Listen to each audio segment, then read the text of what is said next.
Le FC Nantes en pentraide. Alors c'est vrai que c'était compliqué début janvier. On va revenir rapidement. Il y a eu un très bon départ en 2019 avec la Coupe de France. Et puis il y a eu cette victoire face à Montpellier. Puis derrière, la dégringolade en termes de résultats.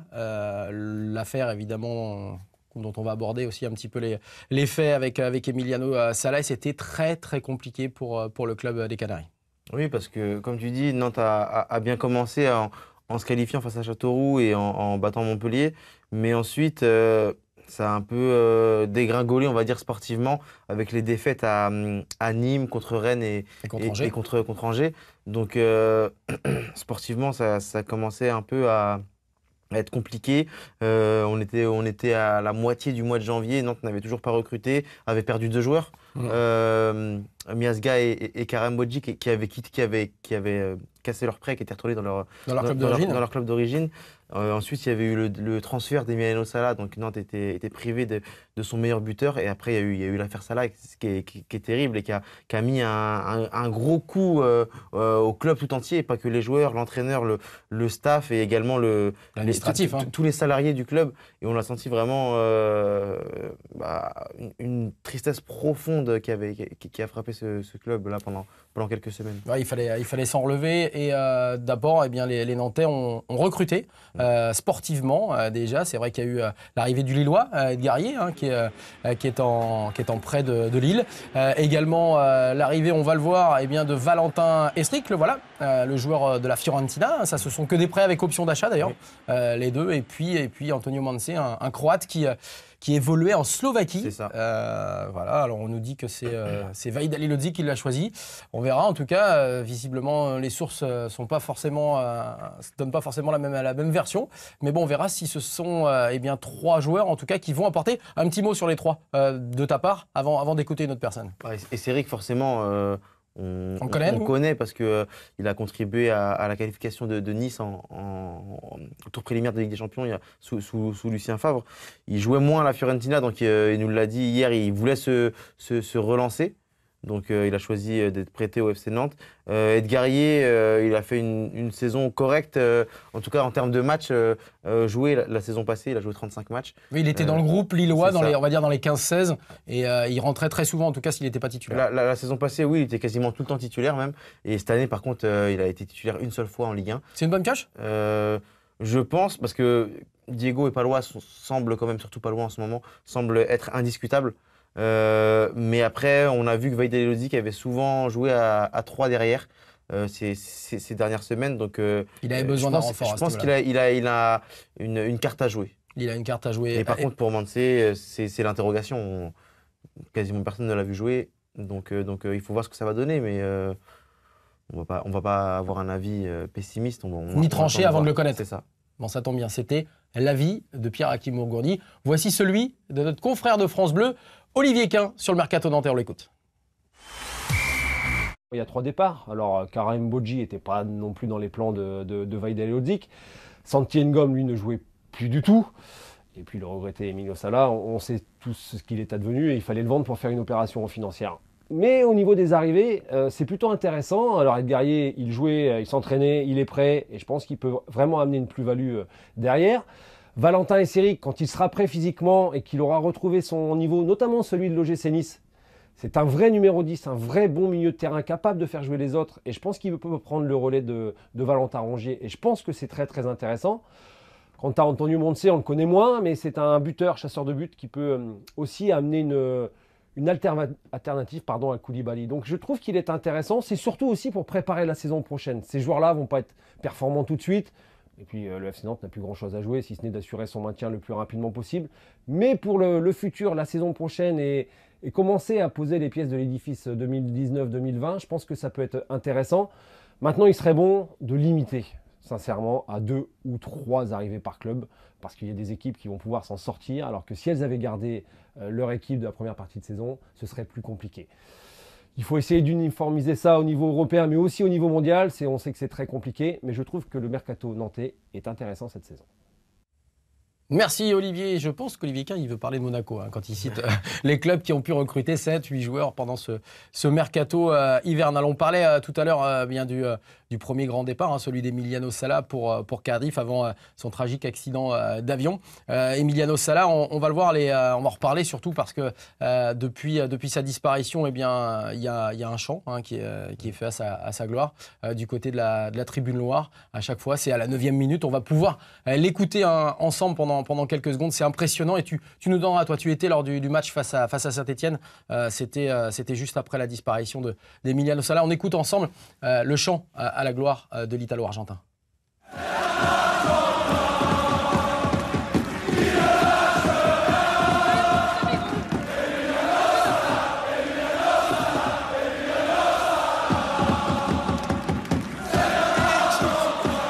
Argentin qui ne lâche rien, Emiliano Sala. C'était comment l'ambiance pour ce match Nantes-Saint-Etienne? Il y avait Stade Combe. Le stade était plein. Honnêtement, ça fait quand même plusieurs années que je fréquente la Beaujoire. C'est le moment le plus fort que j'ai vécu au stade en tant que spectateur. C'était quand les joueurs ont arrêté le ballon à la 9e minute et que tout le monde a applaudi, que les supporters ont chanté. C'était un moment très particulier. Il y a eu les larmes de Vaïd aussi qui ont un peu chagriné, je ne sais pas si c'est le mot est bien choisi, mais qui ont un peu chagriné tout le monde.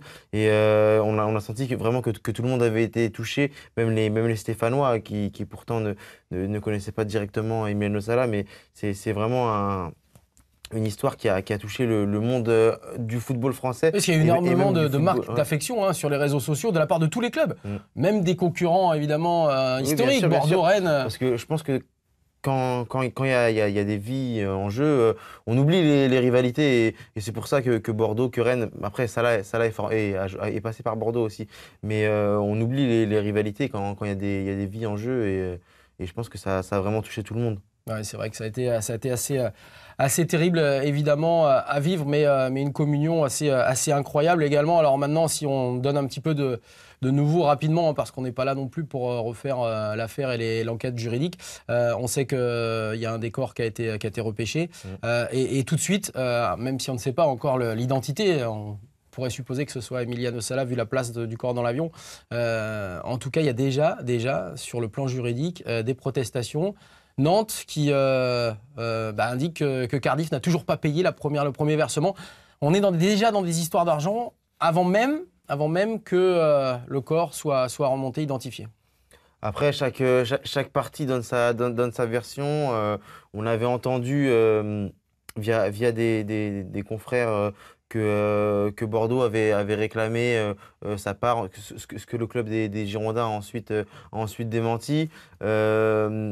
Même chose pour Cardiff qui devait payer le FC Nantes et qui a gelé le premier paiement. Donc après, il y a eu ce qu'on a entendu hier. Les clubs font leurs affaires entre eux. Après, c'est vrai, peut-être que moralement, on aurait pu dire qu'il y avait un délai à laisser passer. C'est le business qui reprend le dessus finalement. C'est ça, exactement. Mais bon, ça, on a du mal évidemment parfois à le comprendre du côté des supporters nantais, comme ce tweet qu'on va peut-être pouvoir apercevoir du côté des réseaux sociaux.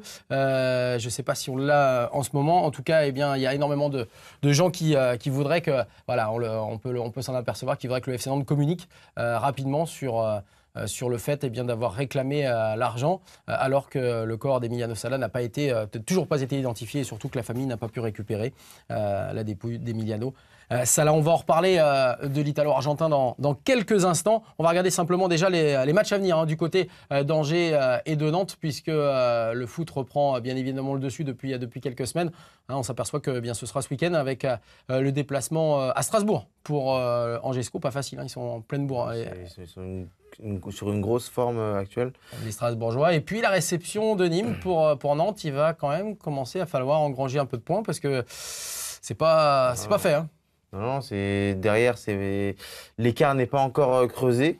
Nantes peut remercier Angers d'avoir battu Dijon la semaine passée puisque ça laisse les Dijonais un peu plus bas au classement et toujours cet écart avec le FC Nantes. Mais c'est vrai que Nantes va commencer à avoir besoin de points pour assurer son maintien, même si, comme je l'ai dit en début d'émission, il y a quand même des équipes très très faibles derrière. Ouais. Et Nantes ça devrait certainement laisser au moins 2 minimum, voire 3, avec le barragiste qui sera donc 18e. Voilà, on a terminé cet espace Ligue 1 notamment. Et on va passer tout de suite à la Coupe de France, bien évidemment, puisque les Nantais, on va en reparler dans quelques secondes, eh bien les Nantais sont toujours qualifiés dans cette Coupe de France grâce, on va le voir, eh bien, à ces deux hommes qui ont marqué, eh bien c'était mercredi soir face à Toulouse. Si on peut les voir, les voici, les deux garçons, Koulibaly et Libombé, buteurs face donc à Toulouse, avec eh bien, deux garçons qui n'étaient pas forcément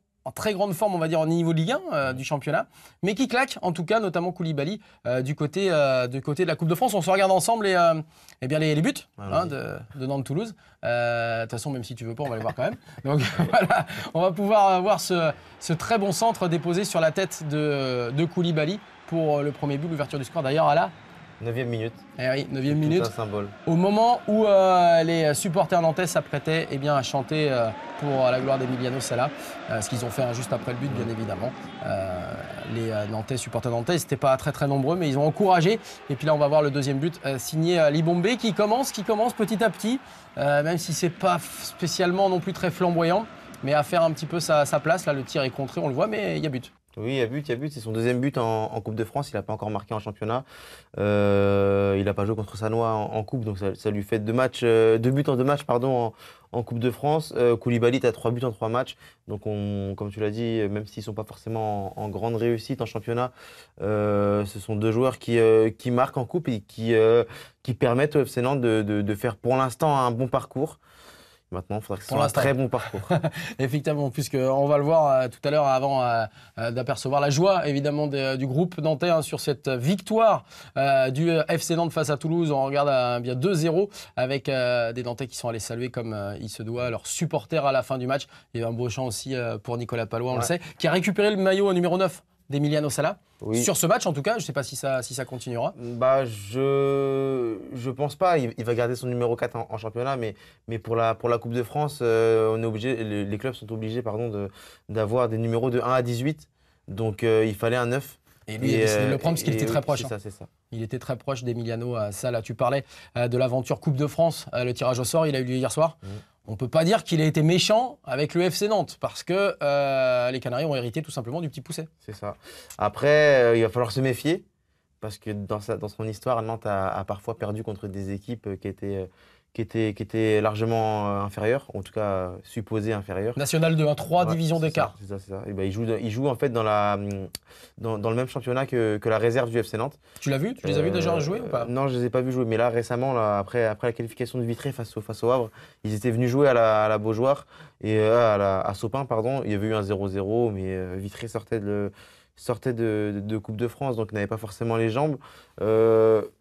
Nantes doit passer. Si le FC Nantes est sérieux, ils seront en demi-finale. C'est clairement un objectif d'aller au Stade de France. Bah, je pense que là, c'est l'aventure humaine qui va compter encore plus que le sportif. L'objectif d'aller en finale, de se qualifier pour une Coupe d'Europe. Là, c'est vraiment le côté humain, je pense, avec le mois de janvier très difficile qu'a vécu le club. Ça a soudé le club et les supporters. Et donc, j'ai vu pas mal de messages de la part des supporters qui disaient que vraiment cette année-là, ils avaient envie d'aller au Stade de France avec le club pour vivre une aventure humaine avec. Effectivement, et ce match qui devrait avoir lieu normalement le mercredi 27 février. Alors, on ne sait pas si ce sera au Mans ou peut-être à Nantes, puisque le stade de Vitré n'est pas homologué pour le quart de finale. Rennes, le stade de Rennes qui est à côté est pris, de même que le stade du Stade Lavallois, qui eh bien, accueille une rencontre de l'équipe de France féminine. Ce sera le lendemain, donc mystère, on va savoir ça dans quelques jours pour connaître eh bien, le lieu et l'heure exacte de ce match, donc des quarts de finale entre Vitré, National 2 et Nantes. Ligue 1, on termine l'actualité nantaise parce qu'ils ne sont pas les seuls, les grands Nantais, à être qualifiés pour le tour suivant en Coupe de France. C'est le cas également des moins de 19 en challenge Gambardella. Ils se sont qualifiés pour les 8e de finale où ils rencontreront d'ailleurs Saint-Etienne. On va regarder et on va écouter surtout parce qu'il y a quelqu'un que tu connais qui est au commentaire. Sans charger. C'est parti pour Dabo, le ballon qui va filer vers... et bien voilà L'ouverture du score. L'ouverture du score de Baptista Mendy, ici au stade Marcel Sopin. Akram Tsagué face à Gianorio, peut-être le but break, peut-être le tournant du match comme vous le disiez. Et Tsagué le contre-pied parfait. Et Quentin Merlin encore une fois, il n'y a pas de hors-jeu. Il va peut-être être récompensé Quentin Merlin qui va essayer de fixer le gardien. C'est magnifique. Et le troisième C'est but. magnifique Quentin Merlin. C'est magnifique cette histoire. C'est pas mal, hein, la petite femme de corps de Quentin Merlin sur la fin. Bon, tu étais au commentaire hein, puisque tu as œuvré pour FFF TV sur cette rencontre. Ils sont bien, les petits jeunes là, de la Grand-Barde. On dit pourtant que c'est pas la meilleure génération. Non, si on compare avec la génération, par exemple, de la saison passée, là, cette année, c'est les 2000-2001. L'année dernière, c'était les 99-2000. C'est pas du tout C'est quoi? C'est le collectif qui est moins fort? C'est quoi? Ou c'est des individualités un peu moins... Il y a moins d'individualités qui ressort. L'année dernière, ils étaient allés en demi-finale de play-off en étant très très bons en championnat. Là, cette année, là, ils sont 4e en championnat. C'est un peu plus laborieux. Ils sont à 12 points du leader Rennes. Donc, ils n'iront pas en play-off. Mais par contre, je trouve que c'est une équipe de coupe, en fait. Parce qu'elle est très solide. En Gambardella, ils n'ont pas encore encaissé de but, alors qu'ils ont affronté Nancy, Rennes et Laval. Donc, trois équipes de U19 nations. C'est une équipe de coupe dans le sens où elle est solide. Il y a un axe défensif avec les 2 centraux et les 2 milieux de terrain défensifs qui est complémentaire et qui n'a Très rien, solide. qui est vraiment très solide. Et donc, avec quelques coups d'éclat et de l'efficacité sur les coups de pied arrêtés, ils peuvent aller loin en coupe. Mais c'est vrai que sur la durée, pour la saison, c'est pas terrible. Mais c'est vrai que oui, ils peuvent sur un match battre n'importe quelle équipe, je pense, de U19. Surtout que maintenant, leur objectif principal, il est là. Hein. Oui, maintenant, c'est ça. C'est la Coupe de France. Peut-être retrouvera-t-on le FC Nantes version senior et le FC Nantes version U19 en finale au Stade de France. Ce serait joli. En tout cas, on a coché la date du 27 avril. On espère que pour les Canaries, ce sera évidemment une date à laquelle ils pourront participer à ces différentes finales.